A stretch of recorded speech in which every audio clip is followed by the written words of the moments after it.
Welcome to Two Robots Talking, the deep dive that cuts through the noise and gets straight to the core insights of the materials you've shared with us. Today, we're undertaking a deep dive into an article that has certainly generated a lot of discussion this week.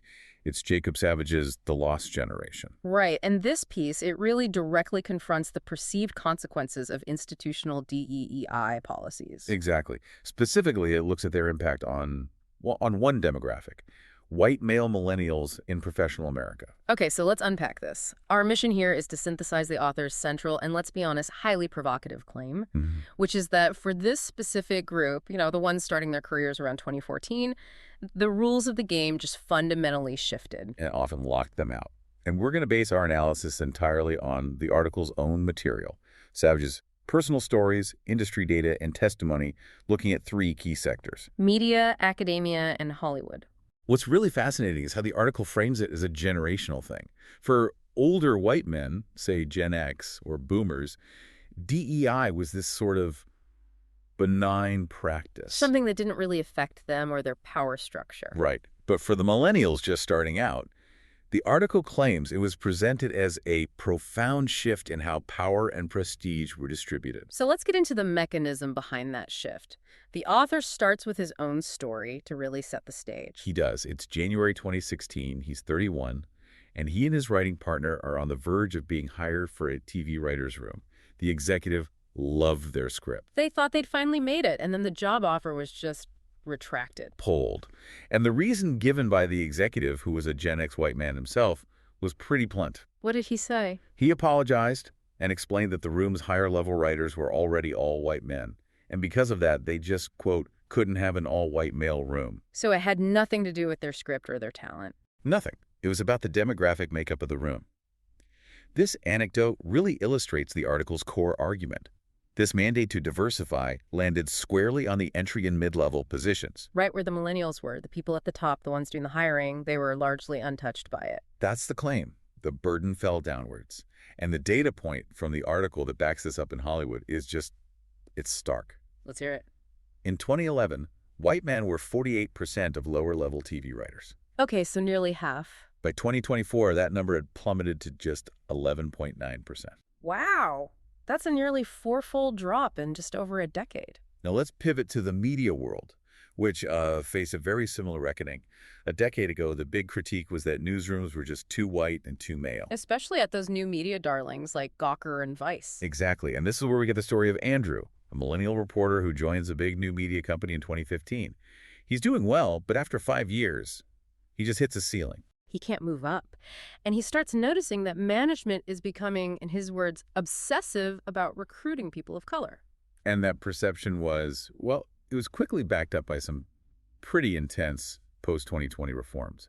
The numbers are just staggering. Condé Nast, in 2021, their new hires were only 25% male. And only 49% white. At NPR, it was even more dramatic.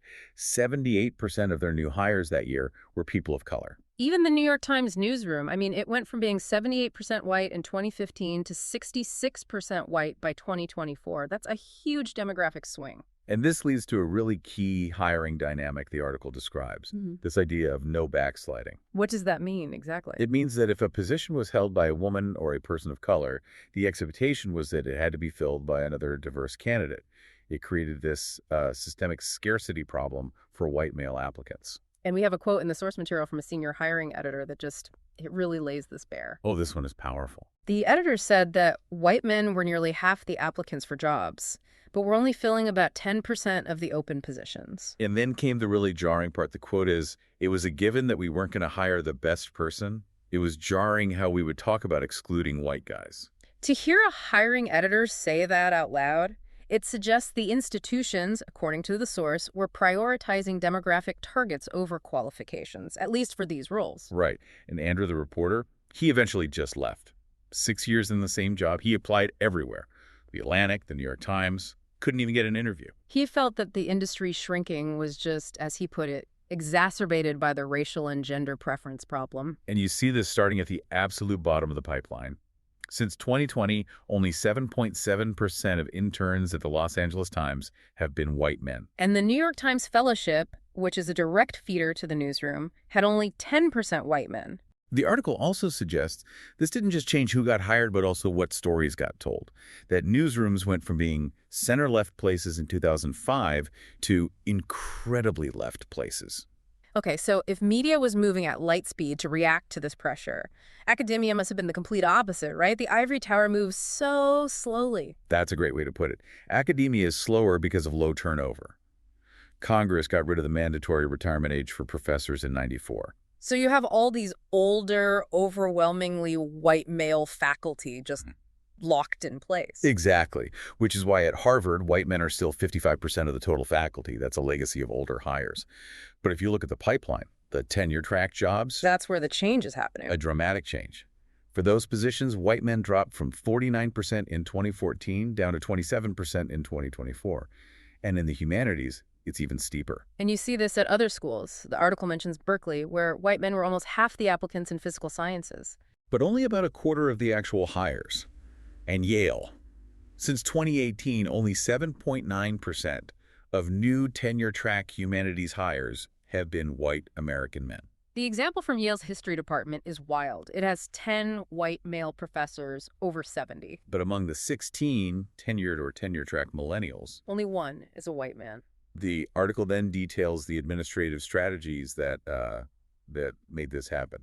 One was something called cluster hiring. Which is basically creating positions in fields that are already strongly associated with a certain demographic, like Latinx studies. Right. It's a way to target diversity metrics directly. And then there was the DEI statement. This is a huge one. At the UC schools, these statements were basically used as a first cut to weed people out. And it was tied to state funding. Yeah. There was an $8.5 million program for advancing faculty diversity. So these statements weren't just symbolic, they were a financial necessity. It let administrators filter the applicant pool before the actual faculty could even review the academic quality of the candidates. And there was a weird loophole, too, the one about foreign nationals. Right. A white European man on a work visa doesn't count as white in the federal diversity stats. So institutions could hit their diversity targets while still hiring white male talent, just from abroad. The personal story here is from a guy named Ethan. He was a finalist for tenure-track jobs 5 times, including at Brown, kept losing out. He felt like the search committees wanted everything through the prism of race, and his own identity was suddenly front and center in a way he never expected. And he connects this professional instability directly to his personal life, worrying he and his partner might not be able to afford to have kids. That's the through line, this professional anxiety bleeding into profound personal consequences. So let's circle back to Hollywood with another story, Matt's story. He had a staff writer job in 2014, but then after things like #OscarSoWhite and #MeToo, The mandates just intensified. And the article has this incredible piece of evidence, a 2017 internal needs sheet from a major talent agency. and it's just explicit, isn't it? It uses shorthand like diverse, female, or women and diverse only for the staff writer jobs. Exactly. The entry-level spots, the first rung on the ladder that millennials needed, were being systematically reserved for other groups. The upper-level jobs could still go to established white men. And you see this in the fellowship programs, which are the main pipeline. The Disney Writing Program. Over the last decade, 107 writing fellows. Not a single white man. Sundance Screenwriters Lab, since 2018, only 5.8% white men. The door wasn't just ajar, it was, for many, bolted shut. And Matt experienced this directly. He was blocked from a prestige series by a Gen X white showrunner who told him, The room already had too many white guys. it's the same story again. And Peter, an assistant in the industry, he observed what he called a graveyard of people not too dissimilar from me, guys who just never got their break and left for tech or something else. And Matt, now in debt and newly single, he feels like he was just an ordinary talent, and that in any other time, that would have been enough. He even admitted to fantasies of just leaving the country. And this wasn't just happening in the culture industries, was it? The article shows similar shifts in other professional fields. That's right. Law, for instance. White men dropped from over 31% of law school matriculants in 2016 to under 26% by 2024. Medicine was even more dramatic. A drop from 31% of medical students in 2014 to a projected 20.5% by 2025. And even in tech, which you'd think would be a refuge. At Google, white men went from nearly half the workforce to less than a third in a decade. So when you see these new cultural spaces pop up, crypto, Substack, podcasting, The article argues that their appeal was precisely that these institutional barriers didn't exist. There's a perfect anecdote for that. A friend of the author became a crypto exec after being told by someone at Netflix that, flat out, they just didn't need more white guys. So the article's conclusion really raises some uncomfortable questions. Did this perceived abandonment of meritocracy accelerate the decline in public trust for these very institutions? It's a huge question. The author argues this generation of millennials started as true believers in meritocracy. And to see that vision, in his words, spectacularly betrayed, has created a deep skepticism toward the entire liberal project. So if we pull back to the big picture, this realignment of professional opportunity created a group of people who felt they couldn't even talk about their struggles for fear of being labeled that guy. Right, the guy complaining about diversity. That silence, that sense of betrayal is a huge part of the story. Which brings us to the author's final provocative thought. When liberal institutions are communicating, this is not the place for you, what are those who feel excluded supposed to do? That is a profound, disorienting question at the heart of this deep dive. That is the question. Thank you for joining us for this deep dive into Jacob Savage's article, The Lost Generation. We hope these insights offer you some clarity on a very complex issue. We will be back soon with more insights right here on Two Robots Talking.